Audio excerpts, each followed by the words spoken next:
When your new bed has arrived, you should have the following parts: one headboard, one footboard, two divan base sections, two side rails, two cross rails, one centre rail, 4 balls,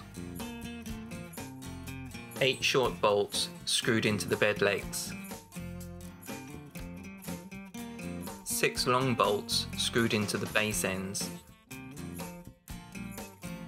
2 extra short bolts screwed into the centre of the crossbars, and an Allen key taped to one end of the side rails. Assembling your bed, it is helpful to have a second person to help when attaching the base sections to the bed legs. Lean the headboard against a wall where the bed will sit and do the same for the footboard. Remove all the bolts from the bed legs. Lay out the bed base sections ready for assembly on the floor. Using the long bolts, bolt the 2 crossbars to the side rails. Then drop the centre rail into position and bolt in place.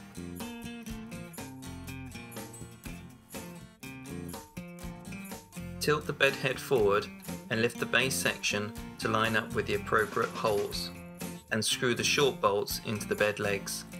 Repeat the procedure for the footboard.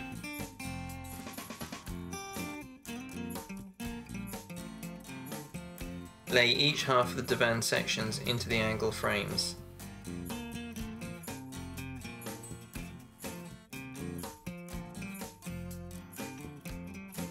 Fitting of the bed balls.